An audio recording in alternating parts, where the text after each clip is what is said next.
রাজা।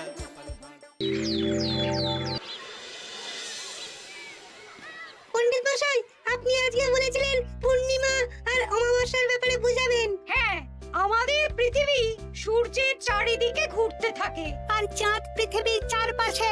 চাঁদ পৃথিবীর চারিদিকে একটা কক্ষে আবর্তন করছে। যখন চাঁদ এরকম আবর্তন করতে করতে পৃথিবী সূর্যের যে পাশে অবস্থিত ঠিক তার উল্টো পাশে চাঁদ অবস্থান করে, তখন কি হয়? তখন পৃথিবী থেকে দৃশ্যমান চাঁদ এই সময় সূর্য দ্বারা পূর্ণ গোলাকার চাকতির মতো দেখায়। হ্যাঁ, সেই অবস্থাকেই বলা হয় পূর্ণিমা। আর অমাবস্যা কি? আর যখন চাঁদ আবর্তন করতে করতে পৃথিবী ও সূর্যের মাঝখানে এসে পড়ে, তখন চাঁদের অন্ধকার দিকটা আমাদের চোখে পড়ে, তখনই অমাবস্যা ঘটে। পণ্ডিত মশাই, এবার আমাদের বুঝিয়ে বলুন তো চন্দ্রগ্রহণ কাকে বলে? এটা পরের দিন বোঝাবো, আজ তোদের ছুটি, আমাকেও রাজসভায় যেতে হবে। ঠিক আছে, সে না হয় যান, কিন্তু একটা সহজ প্রশ্ন জিজ্ঞেস করব, কিছু মনে করবেন না তো? কি প্রশ্ন? আমাদের পাঠশালা থেকে চাঁদ বেশি কাছে না রাজসভা? রাজসভা? ভুল পণ্ডিত মশাই, চাঁদ বেশি কাছে, কারণ পাঠশালা থেকে রাতের বেলা খালি চোখে চাঁদ দেখা যায়, কিন্তু রাজসভা রাতের বেলা তো দূর, দিনের বেলাও দেখা যায় না।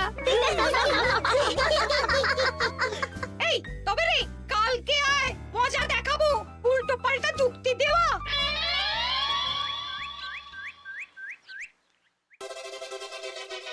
মহারাজ, আপনার হাতে এত বড় ফর্দ, রাজবাড়িতে কি সামনে কোনো উৎসব অনুষ্ঠান আছে নাকি? খাওয়া দাওয়ার ব্যাপার আছে? না, গোপালের শুধু খাই খাই, এত বড় জীব যে গোড়ের মাথা থেকে দেখা যায়। আর আপনার কুকীর্তির কথা তো দেশের শেষ প্রান্ত থেকে শোনা যায়। চোখ, রাজসভাটাকে একেবারে চিংড়ির হাট বানিয়েছে। হাট না মহারাজ, খেলার মাঠ বানিয়ে দিয়েছি। তোমাকে বেশি কথা বলতে বলিনি। মহারাজ, আপনি ওই ফর্দের ব্যাপারে বলুন না। হ্যাঁ, সেই ভালো।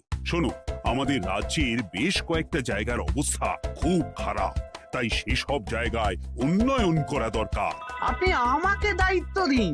বেশ, শোনো তাহলে, আমাদের রাজ্যে যে পাঠশালা আছে সেটার অবস্থা বড়ই খারাপ। চাল ফুটো হয়ে গেছে, এখন একটু হাওয়া দিলেই গাছের পাতা পড়ে। কদিন পরেই ঝড় বৃষ্টি হবে, তখন জলও পড়বে। সারানো হবে, আমার চেনা ভালো ঘরামি আছে। উত্তরে যে বড় স্নানের পুকুরটা আছে সেটার জল ময়লা হয়ে গেছে, ওই পুকুর সংস্কার করতে হবে। হয়ে যাবে। আমার কাছে খবর এসেছে দক্ষিণ পশ্চিম গ্রামের রাস্তা খুবই খারাপ, যখন তখন গরুর গাড়ির চাকা ভাঙছে। তাও হয়ে যাবে, আপনি শুধু আমাকে মোহর দেবেন আর আমি সব কাজ সামলে দেব। বেশ,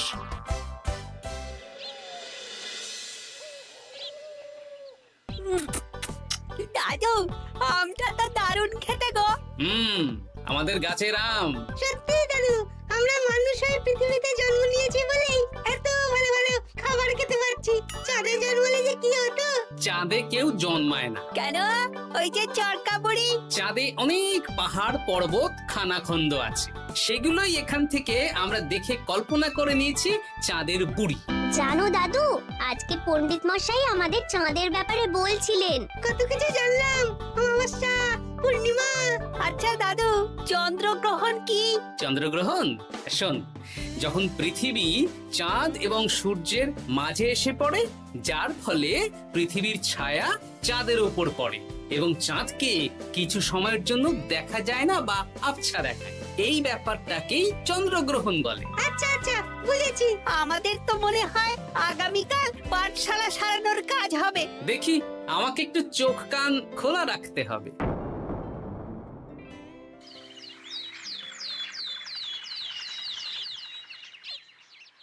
কি মন্ত্রী মশাই, কখন কাজ শুরু করব?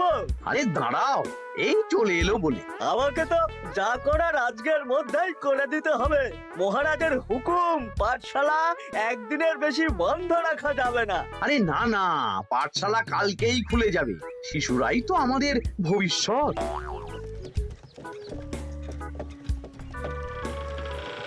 ওই যে এই আরে এতক্ষণে তোদের আসার সময় হলো? আরে মন্ত্রীমশাই আর বলবেন না, ভালো টালি বেছে বেছে আনতে দেরি হয়ে গেল। ভালো টালি এনেছিস মানে? মানে 1 নম্বর টালি। হ্যাঁ, 10-20 বছরেও কিচ্ছু হবে না, শক্ত পোক্ত আর একেবারে মজবুত। দেখি দেখি এবার কাজ শুরু করি। পাঠশালার চালের অনেক কটা টালি ভেঙে ফুটি ফাটা অবস্থা। আরে দাঁড়ো। এই বটা ঘটা, তোদের কোনো জ্ঞানগম্যি নেই নাকি? এই দামি টালিতে কাজ করলে আমাদের ট্যাঁকে কিছু থাকবে? তাহলে এখন কি করব? যা এক্ষুনি যা, সবচেয়ে কমা টালি নিয়ে আয়। আর ঘরমি ভাইয়া, তুমি চিন্তা করো না, তুমিও লাভের ভাগ পাবে, বুঝলে? লাভের গুড় কোন পিঁপড়ে খাবে মন্ত্রী মশাই? ব্যাস হয়ে গেল। তোমাকে আমি পাকামো করতে বলেছি, পাঠশালার এখানে এসেছো কেন? কাজ কেমন হচ্ছে সেটাই তো দেখতে এলাম। সব জায়গায় তো মহারাজার নিজে যাবেন না, তাই আমি ওনার প্রতিনিধি হয়ে চলে এলাম। তোমাকে মহারাজ এই দায়িত্ব দিয়েছেন? না, তা দেননি, তবে দায়িত্বশীল নাগরিক হিসেবে আমার মনে হলো তাই এলাম। হাজার হোক এই পাঠশালায় আমার নাতি নাতনিগুলো পড়ে, নাতিদের কথা তো দাদুকে ভাবতেই হবে। সে তো নিশ্চয়ই। তাহলে তুমি চটপট কাজ শুরু করে দাও।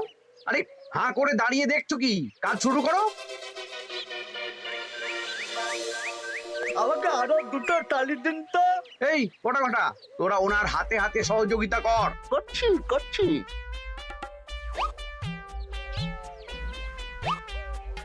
ঠিক আছে, আমি তাহলে চলি।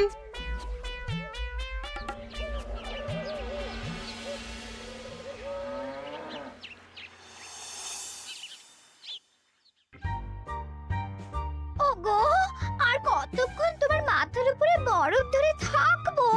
যতক্ষণ না আমার মাথাটা ঠান্ডা হয়। আমার হাতে এবার ব্যথা করছে তো, এতক্ষণ ধরে বরফ ধরে আছে। তাহলে কি আর করবে? ছেড়ে দাও, দেখি একটা জব্বর পরিকল্পনা করতে হবে। কি পরিকল্পনা গো? এই যে গোপাল যাতে আমার সব কাজে নজরদারি না করতে পারে, সেটারই ব্যবস্থা করতে হবে। আচ্ছা তাই করো।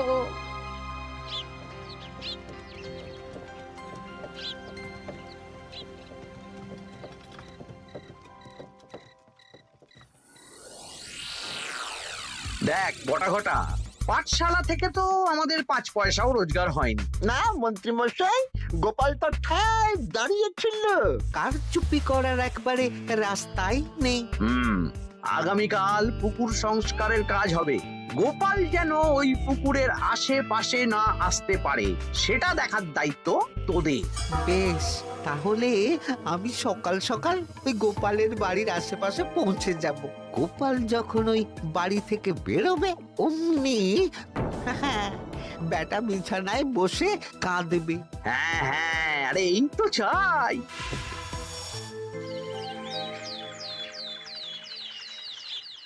ওটা সংস্কারের দায়িত্ব তো মন্ত্রী মশাইকে দিয়েছেন মহারাজ। তুমি আগ বাড়িয়ে যাচ্ছ কেন? আমি না গেলেই আবার 2 নম্বরে শুরু করে দেবে। মহারাজ তো আর পাড়া ঘুরে দেখতে যাবেন না কোথায় কি হচ্ছে না হচ্ছে। তাও ঠিক, যাও তাহলে। এত গরম, এত রোদ, এই তুমি বরং ছাতাটা নিয়ে যাও। হ্যাঁ, দাও দেখি ছাত্রা দাও।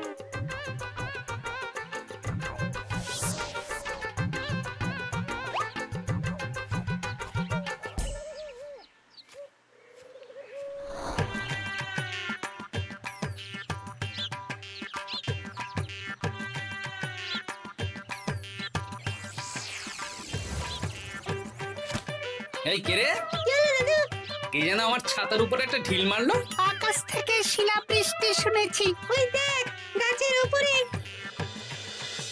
এ তো ঘটা কাকা। এই ঘটা না, না না গোপাল দাদা না। তবে রে দাঁড়া, গাছের নিচে অনেক পাখিতে খাওয়া আম পড়ে আছে। বাচ্চাগণ, এগুলো তোলো আর আক্রমণ। ওরে বাবা রে, ওরে বাবা রে। তোরা এক কাজ কর, ঘটা নামলে ওকে এখানেই গাছের সাথে বেঁধে রাখ।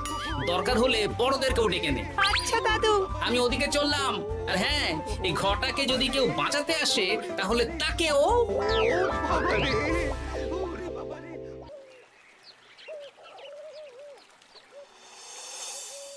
মন্ত্রীমশাই একদম নিম্নমানের চুন আর ফিটকিরি নিয়ে আসবো তো। হ্যাঁ, একটু পরেই দোকান খুলবে।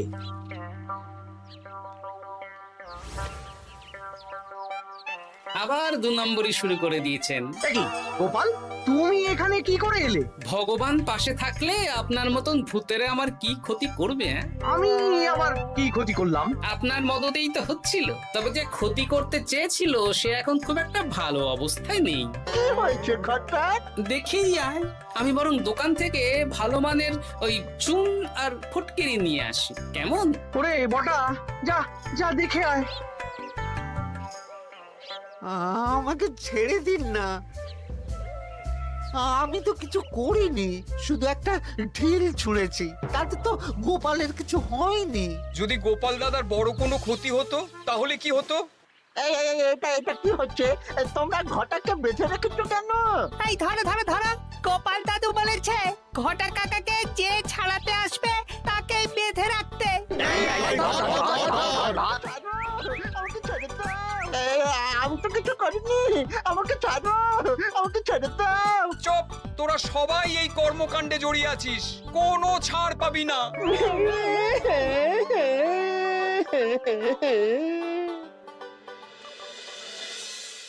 মন্ত্রীমশাই, একদম ভালো মানের চুন আর ফটকিরি নিয়ে এসেছি, এবার কাজ শুরু করতে বলুন। তুমি কিন্তু কাজটা ভালো করলে না। ভালো মন্দ জানি না মন্ত্রীমশাই, এই চুন ফটকিরি ধারে কিনে এনেছি, আপনি দোকানের ধারটা মিটিয়ে দিয়ে আসবেন, কেমন?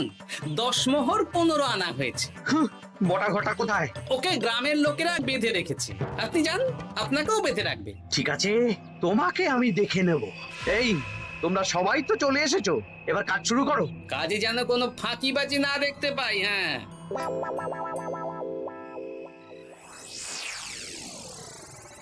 একটা কানা করিও গোপাল লাভ রাখতে দেবে না মনে হচ্ছে। এভাবে তো চলতে পারে না। সারা দিন আমাদের বেঁধে রাখলো জানেন। শুধু নুন চিনির জল ছাড়া আর কিচ্ছু খাবার খেতে দেয়নি।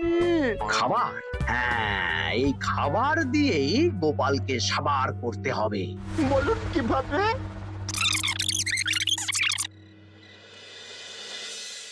শুরু করুন।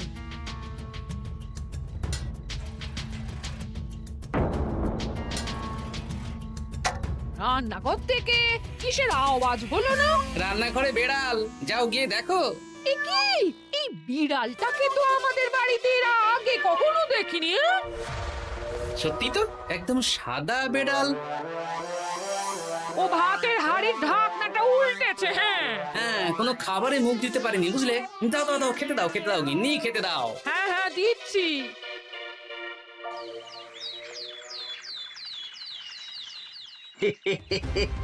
আজ আর কোনো বাধা নেই। গোপালকে যা ওষুধ দিয়েছি, বেটা এখন 2 দিন ঘরে বাইরে করবে। আর সেই ফাঁকে দক্ষিণ পশ্চিম গ্রামের রাস্তাটায় কমা জিনিস দিয়ে কাজ করানো হয়ে যাবে। ঠিক বলেছিস, আমার কাজে বাধা দেওয়া।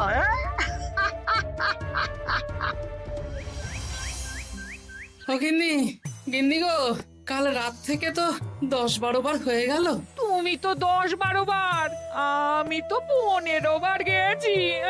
বৈদ্যমশাইকে খবর দিয়েছো? হ্যাঁ, উনি আসছেন একটু পরেই। হ্যাঁ,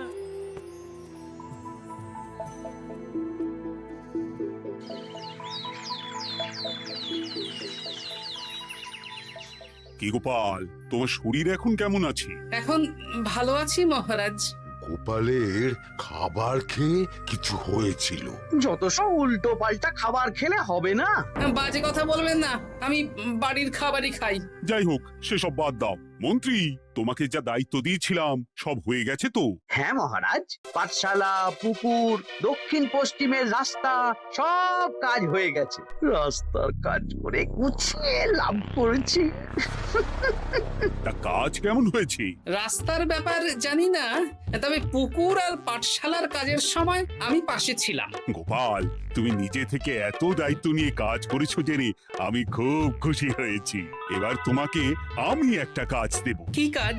আগামী মাসে রানীর জন্মদিন, তাই তোমার দায়িত্ব খাম্বাজ রাজ, বর্ধমান রাজ, নবাব বাহাদুর সবাইকে নিমন্ত্রণ করে আসা।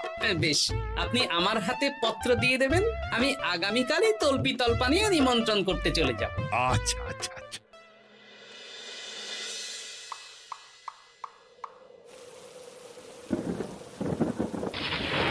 এই তো ঝড় বৃষ্টি শুরু হয়ে গেল, এর মধ্যে তুমি ভিন রাজ্যে রাজ্যে কি করে ঘুরতে যাবে? কেন, গরুর গাড়ি করে? রাজবাড়ির খরচা। আমি তো শুধু আরাম করে বসে যাব, ওখানে গিয়ে খাবো, নিমন্ত্রণ করব আর চলে আসব।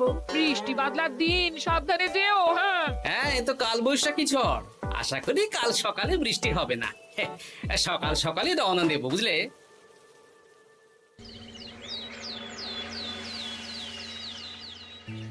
যাও গোপাল, সাবধানে যাও। পরশু দিনের মধ্যেই চলে আসবো মহারাজ, চিন্তা করবেন না। চলো চলো গাড়োয়ান, চলো। এই এই আচ্ছা গোপাল দাদা, প্রথমে কোথায় যাবেন বলুন তো? প্রথমে ওই খাম্বাজ রাজ্যে চলো। ও, তাহলে তো দক্ষিণ পশ্চিমে রাস্তাটা ধরতে হবে। হ্যাঁ, ওটা তো একদম নতুন রাস্তা, কোনো অসুবিধে হবে না। ওরে বাবারে, গাড়ি কি কাঁপছে গো, পড়ে যাবো তো। এই ওরে বাবারে, গেল রে। ওটো ওটো গোপাল দাদা। উফ, বাপরে বাপ, কি জোর লেগেছে কোমরে। একদিনের বৃষ্টিতেই রাস্তার যা হাল, এটা রাস্তা সারিয়েছে না নষ্ট করেছে সেটাই তো বুঝতে পারছি না। কদিন আগেই নাতি নাতনি গুলোর সাথে চাঁদের গল্প করছিলাম, যে চাঁদে অনেক গর্ত, খানা, খন্দ। উফ, না, আমি রাস্তাটুকু হেঁটে হেঁটেই পার হচ্ছি। যা লেগেছে, আমাকে কদিন খাম্বাজ রাজ্যে বিশ্রাম নিতে হবে। তাই ভালো।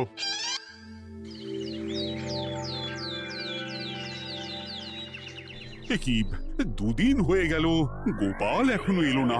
দেখুন গোপাল যা পেটু। মন্ত্রী মশাই, আপনার সব সময় কি গোপালের বিরুদ্ধেই বলতে হবে? তুমি গোপালের হয়ে বেশি বলতে এসো না।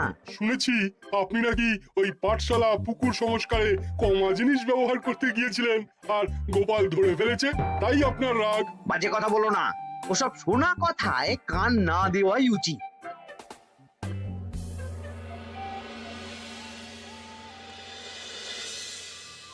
ও দিদা, দাদুর তো আজকেই আসার কথা। আরে এখনো তো এলো না রে, আমার না খুব চিন্তা হচ্ছে। আরেকটা দিন অপেক্ষা করো, যদি দাদু না আসে তাহলে রাজবাড়িতে জানাতে হবে।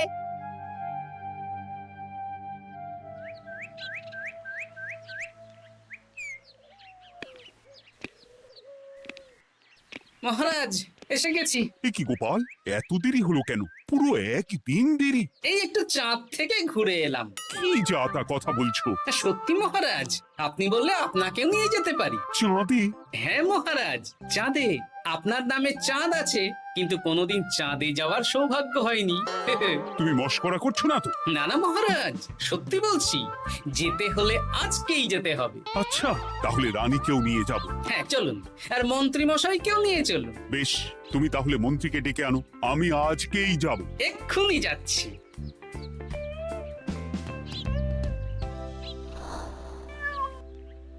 আরে আরে, এটা তো সেই বেড়াল।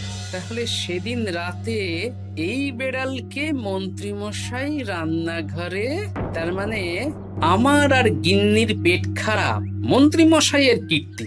আচ্ছা, গিন্নিমা, এটা আপনাদের বেড়াল? হ্যাঁ, কেন? মহারাজ বেড়ালের মালিককে এক্ষুনি ডাকছেন। ওই তো শুনছো, মহারাজ তোমাকে ডাকছেন। আসছি আসছি। চলুন, এক্ষুনি মহারাজ ডাকছেন। কি, গোপাল আমাদের চাঁদে নিয়ে যাবে? হ্যাঁ, আর একটাই শর্ত, যে আমি গাড়ি চালাবো আর আপনাদের চাঁদ অবধি চোখ বন্ধ করে রাখতে হবে। এই কেমন কথা? চাঁদে কিভাবে যাচ্ছি সেটা দেখবো না? না, তাহলে নিয়ে যেতে পারবো না। বেশ বেশ, তোমার কথা মতো চোখ বন্ধ করে যাব, কালো পট্টি বেঁধে নেব। তাহলে চলুন, যাত্রা শুরু হোক। এ কি, গরুর গাড়ি করে যাব? আগে উঠুন না।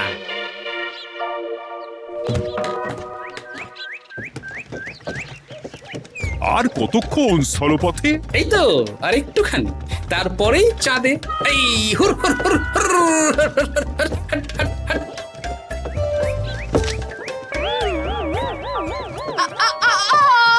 ওরে বাবা গো,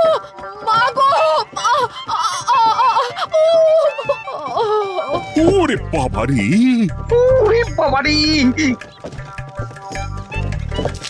কি লেগেছে রে? ওরে বাবারি! এই দেখুন মহারাজ, রানীমা, চাঁদ। উফ, ফাজলামো করছো? এই ভাঙাচোরা রাস্তায় নিয়ে এসে বলছো চাঁদ? হ্যাঁ মহারাজ, চাঁদেও তো অনেক খানা খন্দ, ভাঙা চোরা চারিদিক। দেখুন, তোমাকে না আমি মেরে ফেলবো এই মস্করা করার জন্য। মারতে হলে মন্ত্রীকে মারুন মহারাজ, কারণ উনি এই রাস্তা কদিন আগে দায়িত্ব নিয়ে সারিয়েছেন। এটা দক্ষিণ পশ্চিমের রাস্তা, একদিনের বৃষ্টিতে এই হাল হয়ে গেছে। মন্ত্রী, তোমাকে আমি ছাড়বো না। মন্ত্রী মশাইয়ের এই কাজটা আমি নিজে দাঁড়িয়ে দেখতে পারিনি, তাই পুরো গোজামিল দিয়েছে। কদিন আগে আমি খাম্বাজ রাজ্যে যাওয়ার সময় উল্টে যাই, তাই ভাবলাম আপনাদেরও চোখ খুলে দিই আর কি। মন্ত্রী মশাইকে এক্ষুনি কারাগারে পাঠানোর ব্যবস্থা করো। ভুল হয়ে গেছে, ক্ষমা করুন মহারাজ।